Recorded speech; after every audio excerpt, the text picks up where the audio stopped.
सबको नमस्कार dear students. आज के इस वीडियो लेक्चर में हम कार्बोहाइड्रेट के डाइजेशन को पढ़ेंगे। मैं जगदीश प्रसाद, राजकीय महाविद्यालय देवली, सहायक आचार्य प्राणी शास्त्र। ये जो टॉपिक है बीएससी पार्ट सेकंड के पेपर सेकंड का है, जिसमें अपन डाइजेशन से संबंधित अध्ययन कर रहे हैं। इससे पहले अपन ने डाइजेशन क्या होता है और इससे संबंधित 2 वीडियो अपलोड किए जा चुके हैं। आज के इस वीडियो लेक्चर में हम कार्बोहाइड्रेट के डाइजेशन से जो भी रिलेटेड चीज़ें हैं वो उनको अपन जानेंगे। कंटेंट्स में पहला अपन digestion of carbohydrates, absorption of carbohydrates alimentary canal के अंदर कैसे होता है, उन चीज़ों के बारे में पढ़ेंगे। सबसे पहले देखते हैं कि कार्बोहाइड्रेट्स क्या है और इनकी भोजन में उपस्थिति से क्या चीज़ें शरीर के अंदर इनको क्या लाभ होता है और इनकी क्या इम्पोर्टेंस है। जो भी कोई भी व्यक्ति या कोई भी प्राणी जब भोजन ग्रहण करता है तो उसमें कार्बोहाइड्रेट जो है मुख्य ऊर्जा के स्रोत के रूप में माने जाते हैं। ये छोटे मॉलिक्यूल्स और बड़े मॉलिक्यूल्स दोनों ही रूपों के अंदर पाए जाते हैं। जैसे मोनोसेकेराइड है, डाइसेकेराइड है, पॉलीसेकेराइड अपन आगे पढ़ेंगे। और डाइजेशन के अंदर जो लार्ज मॉलिक्यूल्स है, बड़े मॉलिक्यूल्स है, उनको डाइजेशन की क्रिया के द्वारा तोड़ करके छोटे मॉलिक्यूल्स के अंदर बदल दिया जाता है और उनको अवशोषित ब्लड के द्वारा अवशोषित कर लिया जाता है।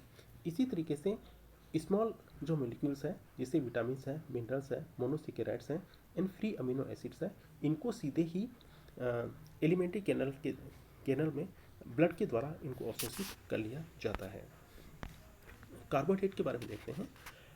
जो कार्बोहाइड्रेट है वो मुख्य रूप से भोजन में पाए जाने वाले मुख्य घटक होते हैं, जिनको अपन 3 भागों के अंदर डिवाइड कर सकते हैं: पॉलीसेकेराइड, डाइसेकेराइड और मोनोसेकेराइड। जैसे मोनोसेकेराइड्स ये केवल एकल इकाइयाँ होती है, यानी कि जो बाकी के डाइसेकेराइड्स और पॉलीसेकेराइड्स है, इन मोनोसेकेराइड्स के आपस में ग्लाइकोसाइडिक बॉन्ड के द्वारा जुड़ने से बनती है। तो मोनोसेकेराइड्स है, इसके एग्जांपल अपन देखें तो ग्लूकोज, फ्रक्टोज, पेंटोज, ये जो शुगर्स होते हैं इनको जनरली शुगर्स कहा जाता है और ये एकल इकाइयाँ होते हैं, अतः इनको अपन क्या बोलते हैं, मोनोसेकेराइड्स कहते हैं। इसी तरीके से डाइसेकेराइड्स, जब 2 मोनोसेकेराइड इकाइयाँ ग्लाइकोसाइडिक बॉन्ड के द्वारा आपस में जुड़ी होती है तो उसे हम डाइसेकेराइड्स कहते हैं। जैसे लैक्टोज, माल्टोज, सुक्रोज, ये डाइसेकेराइड्स के एग्जाम्पल है। इसी तरीके से पॉलीसेकेराइड्स के अंदर स्टार्च तथा ग्लाइकोजन, जो कि मोनोसेकेराइड्स के बहुलक होते हैं। और डाइजेशन के दौरान कार्बोहाइड्रेट डाइजेशन के अंदर जो डाइसेकेराइड्स एंड पॉलीसेकेराइड्स है, उनको एंजाइमेटिक क्रिया के द्वारा तोड़ करके मोनोसेकेराइड्स में बदल दिया जाता है और ये मोनोसेकेराइड्स ब्लड के द्वारा अवशोषित कर ली जाती हैं। यानी कि एलिमेंट्री कैनल में केवल जो मोनोसेकेराइड्स इकाइयाँ हैं उन्हीं का अवशोषण ब्लड के द्वारा किया जाता है।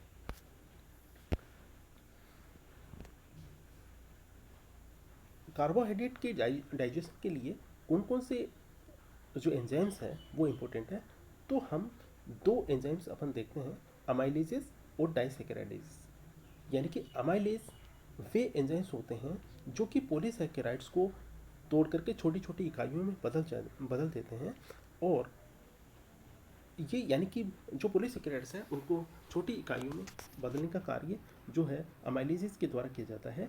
और ये 2 प्रकार के 2 जगह पे पाए जाते हैं। पहला जो है वो माउथ के अंदर पाया जाता है, जिसे टाइलिन भी कहते हैं, और ये सलाइवरी अमाइलेज के नाम से भी जाना जाता है। और दूसरा जो है वो पेंक्रेटिक अमाइलेजेस के नाम से जाने जाते हैं, यानी कि पेंक्रेटिक जूस के अंदर पाए जाने वाले जो अमाइलेजेस है वो पाए जाते हैं। यानी कि कुल मिला करके अमाइलेजेस जो एंजाइम्स है वो पॉलीसेकेराइड्स को डाइसेकेराइड्स में तोड़ने का कार्य करते हैं, और डाइसेकेराइडेज जो एंजाइम्स होते हैं वो डाइसेकेराइड्स को मोनोसेकेराइड्स में तोड़ने का कार्य करते हैं। यानी कि ये डाइसेकेराइड्स को मोनोसेकेराइड के अंदर बदलने का काम करते हैं। जैसे माल्टेज है वो माल्टोज को तोड़ता है, सुक्रोज जो है वो सुक्रेज एंजाइम है जो सुक्रोज को तोड़ता है, लेक्टोज है जो लेक्टेज है वो लेक्टोज को तोड़ता है जो कि दूध के अंदर पाई जाने वाली कार्बोहाइड्रेट है, और ट्राइहेलोज। इस तरीके से ये माल्टेज, सुक्रेज, लेक्टेज और ट्राइहेलेज जो एंजाइम्स होते हैं वो डाइसैकेराइडेज के नाम से जाने जाते हैं, क्योंकि ये डाइसैकेराइड्स को मोनोसैकेराइड में तोड़ने का काम करते हैं। अब देखते हैं कि कार्बोहाइड्रेट का पाचन कौन कौन सी जगहों पर होता है। ये जो स्लाइड्स है इसके अंदर अपन पूरा जो एलिमेंट्री कैनल है माउथ से लेकर के एनस तक उसका डायग्राम दिया गया है। तो सबसे पहले जो डाइजेशन होता है वो जैसे ही हम भोजन को माउथ के अंदर लेते हैं तो मेस्टिकेशन की क्रिया यानी भोजन को चबाने का काम किया जाता है, और माउथ के अंदर जब हम भोजन को चबाते हैं तो इसके साथ में सलाइवा मिक्स किया जाता है। सलाइवा मिक्स करते हैं तो सलाइवरी जो ग्लैंड्स होते हैं, 3 सलाइवरी ग्लैंड्स, इनके अंदर पैरोटिड ग्लैंड है, सबलिंगुअल ग्लैंड्स है, और तो ये जो इनसे मुक्त होने वाला सलाइवा जो है जिसको अपन लार कहते हैं, ये भोजन के साथ में मिक्स कर दिया जाता है, और इसमें जो सलाइवरी अमाइलेज पाया जाता है वो आगे इसमें क्रिया करना शुरू कर देता है। उसके बाद में ये जो भोजन है वो सीधा स्टोमक में पहुंचता है, और स्टोमक के अंदर कार्बोहाइड्रेट का पाचन नहीं होता है, क्योंकि जो स्टोमक है उसके अंदर जो गैस्ट्रिक जूस है उसके अंदर कोई भी एंजाइम नहीं पाया जाता जो कि कार्बोहाइड्रेट का पाचन कर सके। इसी तरीके से उसके बाद में ये भोजन जो है वो सीधा ही इंटेस्टाइन में पहुंचता है, और इंटेस्टाइन के अंदर कार्बोहाइड्रेट का पाचन प्रारंभ होता है। देखते हैं डाइजेशन इन माउथ कि माउथ के अंदर कार्बोहाइड्रेट का डाइजेशन कैसा होता है। जैसे कि पहले ही अपन बात कर चुके हैं कि मेस्टिकेशन की क्रिया होती है, और मेस्टिकेशन की क्रिया चबाने की क्रिया होती है, जिसके अंदर जो सलाइवा है भोजन के साथ में मिक्स किया जाता है, और इस भोजन के जो सलाइवा है उसके अंदर सलाइवरी अमाइलेज एंजाइम होता है, और जिसे अपन टाइलिन भी कहते हैं, और ये जो पॉलीसेकेराइड्स होता है उनके ऊपर अपना काम करना प्रारंभ करता है, और पॉलीसेकेराइड्स को डाइसैकेराइड्स में तोड़ने का काम करता है। जैसे जो सलाइवरी जो अमाइलेज है उसको अपन टाइलिन भी कहते हैं, और इसकी लोकेशन जो माउथ के अंदर पाया जाता है, और इसमें मुख्य जो एंजाइम है अल्फा अमाइलेज होता है, और इसके एक्टिवेशन के लिए क्लोराइड आयंस की आवश्यकता होती है, और पीएच जो होती है 6.7 की रेंज में इसके अंदर पीएच की आवश्यकता होती है। ये एंजाइम एक हाइड्रोलिसिस टाइप का एंजाइम होता है जो कि अल्फा 1,4 ग्लाइकोसाइडिक जो बॉन्ड है उसको तोड़ देता है, और पॉलीसेकेराइड्स को डाइसेकेराइड्स में चेंज करने का काम करता है। क्योंकि जो टाइलिन है वो केवल माउथ के अंदर ही काम करता है, स्टोमक में जाने के बाद में ये इसका काम बंद हो जाता है, क्योंकि इसकी क्रिया बंद हो जाती है, इसका एक्शन बंद हो जाता है, क्योंकि जो HCl की उपस्थिति के अंदर जो पीएच होती है वो लगभग 3 के आसपास पहुंच जाते हैं, पीएच गिर जाती है, इसलिए जो सलाइवरी अमाइलेज है वो स्टोमक के अंदर काम नहीं करता है।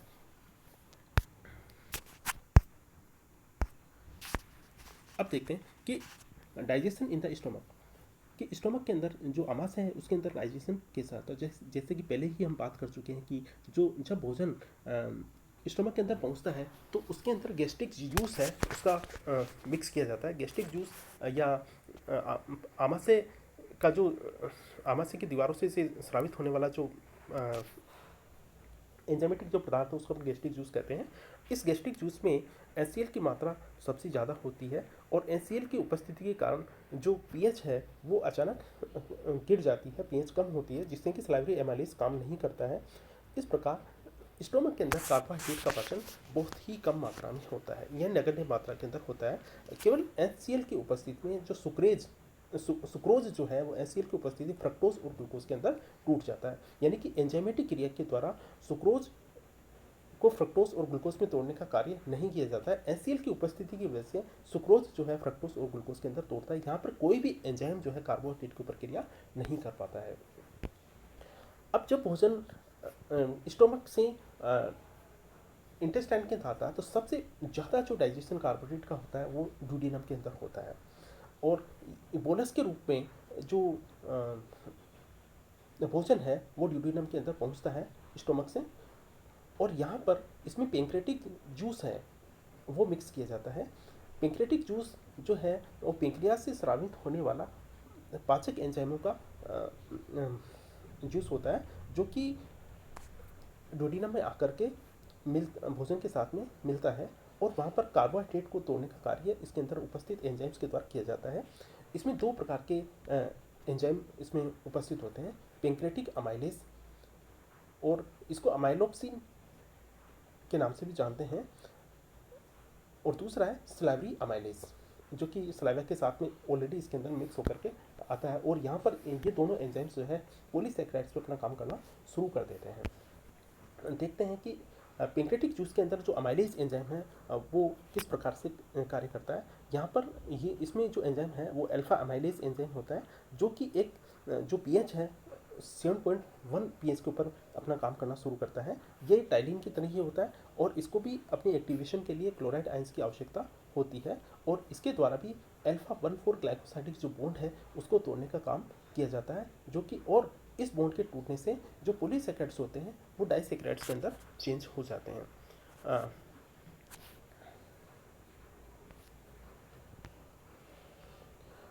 जैसे पॉलीसैकेराइड्स के रूप में अपन दो चीज़ों को देखते हैं, एक तो स्टार्च होता है और एक ग्लाइकोजन होता है। ये दोनों ही रूप जो है मोनोसैकेराइड इकाइयों के बहुलीकरण से बनते हैं, यानी कि अन्य शब्दों में अपन कह सकते हैं कि स्टार्च और ग्लाइकोजन है वो पॉलीसैकेराइड्स हैं, जिनके ऊपर पेंक्रेटिक अमाइलेज की क्रिया के कारण ये डाइसैकेराइड्स में या छोटी जो मोलिक्यूल्स हैं उसके अंदर टूट जाते हैं, जैसे डेक्स्ट्रीन है, ओलिगोसैकेराइड्स है, माल्टोज है, आइसोमाल्टेज है।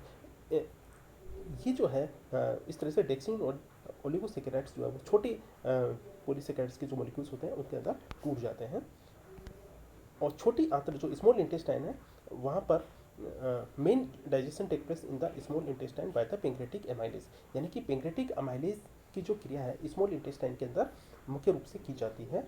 और जो पेंक्रेटिक अमाइलेज की उपस्थिति के कारण जो है भोजन इंटेस्टाइन के अंदर छोटे छोटे पार्टिकल्स के छोटी छोटी जो इकाइयाँ हैं उसके अंदर टूट जाता है, क्योंकि पेंक्रेटिक अमाइलेज जो है लंबे समय तक इंटेस्टाइन के अंदर क्रियाशील होता है और भोजन लंबे समय तक इंटेस्टाइन के अंदर पड़ा रहता है। अब देखते हैं कि व्हाट इज द जो अमाइलेज है उसके द्वारा तो मतलब कि जो पॉलीसैकेराइड्स है उनको छोटे छोटे इकाइयाँ जैसे डाइसैकेराइड या ओलिगोसैकेराइड्स के अंदर तोड़ दिया जाता है। अब जो दूसरे टाइप के जो एंजाइम्स हैं जिनको अपन डाइसैकेराइडेज कहते हैं, ये किस प्रकार से कार्य करते हैं, और मुख्यतः ये एंजाइम जो है वो डाइसैकेराइड्स के ऊपर ही क्रिया करते हैं और डाइसैकेराइड्स को तोड़ करके मोनोसैकेराइड्स के अंदर बदल देते हैं। ये अलग अलग टाइप के एंजाइम्स होते हैं, जैसे माल्टेज है, माल्टेज की क्रिया जो है माल्टोज के ऊपर होती है और ये उसको तोड़ देते हैं। जो सुक्रेज है वो और लैक्टेज, ये 3 एंजाइम्स हैं। अब देखते हैं कि रिएक्शन जो कि डाइसैकेराइड्स के ऊपर जो इन एंजाइम्स की जो है वो रिएक्शन किस तरीके से होती है। जैसे माल्टोज एक डाइसैकेराइड शुगर है, इसके ऊपर माल्टेज की रिएक्शन होती है। माल्टेज इसको ग्लूकोज की 2 इकाइयों के अंदर तोड़ देता है, क्योंकि माल्टोज जो है वो 2 ग्लूकोज इकाइयों से मिलकर के बना होता है। अतः माल्टेज की क्रिया के द्वारा ये अपनी जो मोनोमर इकाइयाँ ग्लूकोज के अंदर 2 ग्लूकोज के मॉलिक्यूल के अंदर टूट जाता है। इसी तरीके से सुक्रोज जो है जिसको कि अपन शुगर के रूप में जानते हैं, जो कि अपन चीनी वगैरह ये जो लेते हैं वो सुक्रोज होती है, और ये सुक्रेज एंजाइम ये आइसोमाल्टेज एंजाइम की उपस्थिति में ग्लूकोज तथा फ्रुक्टोज इकाइयों के अंदर टूट जाती है। लेक्टोज जो कि दूध के अंदर पाई जाने वाली मुख्य शुगर होती है, लेक्टेज एंजाइम की क्रिया के द्वारा ग्लूकोज तथा गैलेक्टोज के अंदर टूट जाती है। इस प्रकार हम इस स्लाइड में देख सकते हैं कि इसमें 3 एंजाइम माल्टेज, सुक्रेज तथा लेक्टेज, जिन्हें डाइसैकेराइडेज बोलते हैं, जो कि क्रमशः माल्टोज पर, सुक्रोज पर और लेक्टोज पर क्रिया करते हैं और उनको मोनोसैकेराइड इकाइयों के अंदर तोड़ देते हैं।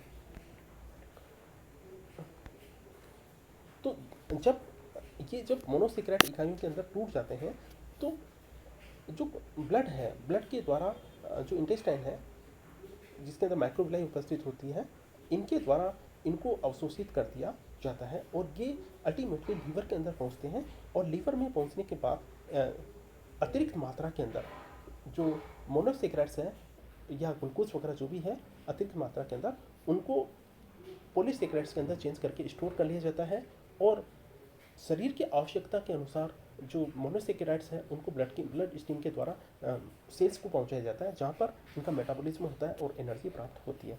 इस प्रकार हम देखते हैं कि कार्बोहाइड्रेट का जो पाचन है माउथ से शुरू होता है और माउथ के अंदर टाइलिन एंजाइम की वजह से ये क्रिया प्रारंभ होती है। स्टोमक के अंदर किसी भी प्रकार का कार्बोहाइड्रेट का पाचन नहीं होता है, क्योंकि स्टोमक जो गैस्ट्रिक जो जूस है उसके अंदर किसी भी प्रकार का कार्बोहाइड्रेट को पचाने वाला कोई एंजाइम उपस्थित नहीं होता है। मुख्य जो है इसका पाचन है वो ड्यूडेनम के अंदर होता है, क्योंकि इंटेस्टाइन के अंदर लंबे समय तक ये भोजन इसके अंदर पड़ा रहता है और उसमें अमाइलेज, अल्फा अमाइलेज की रिएक्शंस होती है, जिसकी वजह से जो पॉलीसेकेराइड्स है वो डाइसेकेराइड्स या ओलिगोसेकेराइड्स में टूट जाते हैं और उसके बाद में डाइसेकेराइड्स के ऊपर जो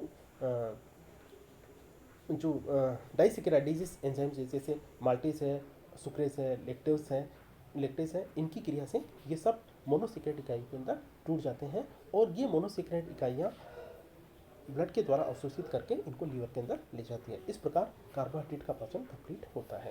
थैंक यू।